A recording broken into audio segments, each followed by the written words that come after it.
Hello Skiller fans, today we are here to talk about the swivel jab.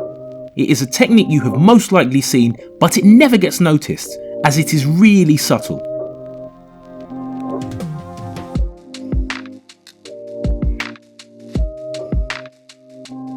There are many descriptions out there, but the most accurate way to describe the swivel jab would be a jab thrown after a backhand.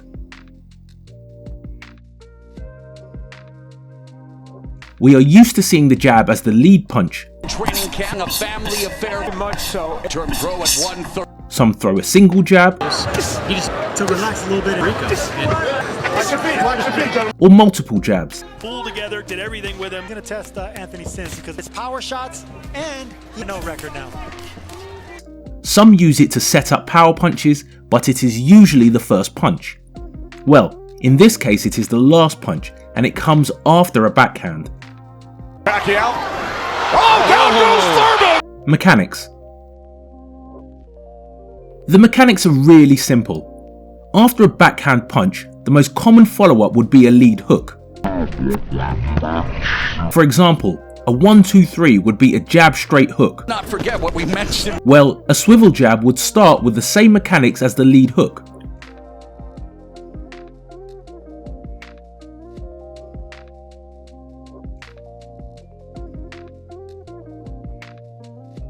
But after the straight, instead of a looping shot like the hook, you would throw a straight hand, in this case a jab, a swivel jab. Now let's look at the pros and cons of the swivel jab.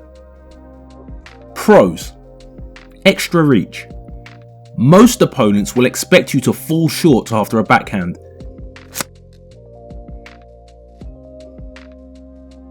But if you put an extra punch, and that punch is also a jab, you can gain some extra reach to land an extra punch. If you can't hit the guy with a jab. Smelling it. Andre Wolf as we come to the end of the round. That is why you'll often see the swivel jab with a subtle half step forward.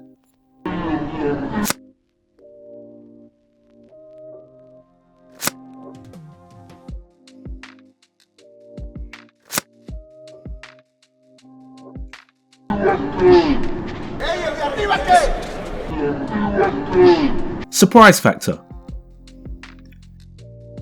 As we mentioned, most boxers rarely expect another punch after a backhand, and if they do, it's a hook, but never a jab. That is why they are taken by surprise when a straight punch comes in instead of a looping one.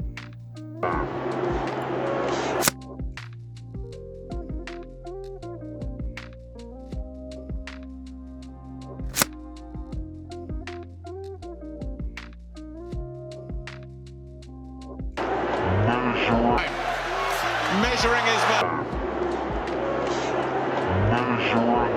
Precision. We have already reviewed in a previous video how the jab is the punch closest to your opponent's face. That is also why it is one of the most precise punches. With the swivel jab, even if you are not in a traditional stance while throwing it, you can be extremely accurate with it and really target where you want to land it. Manny Pacquiao. Oh, down goes Thurman! Now we also have to analyse the downside to this technique. Cons. First of all, it is technically demanding. It's not an easy technique to learn, and especially to learn it without leaving you vulnerable. As you throw it after a backhand, it often leaves you unbalanced and in an awkward position. Nevertheless, boxing is situational, and there is always a right time and a right place to throw any punch. You just have to find it. We would love to know your opinion. What do you think of the swivel jab? When would you use it? Let us know in the comments.